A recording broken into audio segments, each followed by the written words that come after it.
3-4 महिन्यापूर्वी जी काही आम्ही बारकाईनं जी काही स्क्रुटिनी असेल किंवा त्या संदर्भातली जी काही प्रोसिजर सुरू करण्यात आली त्याच्यामध्येच काही जी 2-3 दिवसापूर्वी बातमी आली की शासकीय कर्मचाऱ्यांनी त्या संदर्भातला लाभ घेतला। खरं तर जानेवारी महिन्यामध्ये जी काही स्क्रुटिनी झाली त्याच्यामध्येच ते लक्षात आलेलं होतं आणि त्यानंतर त्यांना जी काही 2,000 का 2,500 सुमारे जे काही लाभार्थी शासकीय कर्मचारी म्हणून होते 2 लाख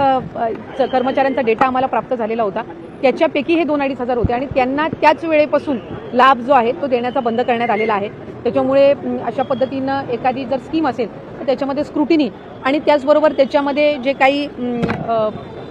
ग्राउंड लेवलवरून ज्या ज्या काही वेळेला सूचना येत असतात त्यानुसार योग्य ती कारवाई केली जात असते। हिंदीमध्ये प्रश्न ज्या महिला आहेत त्यांनी गर्भ पिशवी काढली असल्याची 700पेक्षा जास्त महिलांची संख्या यावर काय नाही। खरं तर त्या संदर्भामध्ये मंत्रिमंडळाच्या बैठकीत तर काही चर्चा झालेली नाही, पण ज्या वेळेला आम्हाला सुद्धा त्या संदर्भातली वर्तमानपत्र असेल किंवा माध्यमांच्याकडून किंवा खाली विभाग स्तरावरनं पण माहिती प्राप्त झाली तर त्या संदर्भातले संबंधित जे जिल्हाधिकारी आहेत तिथले जे जिमबादचे आणि इतर विभागांचे जे अधिकारी आहेत त्यांना आम्ही जिल्हाधिकाऱ्यांना सूचना दिलेल्या आहेत की त्या संदर्भातली जी काही म्हणजे काय कारणास्तव त्यांनी केलेलं होतं किंवा खरं तर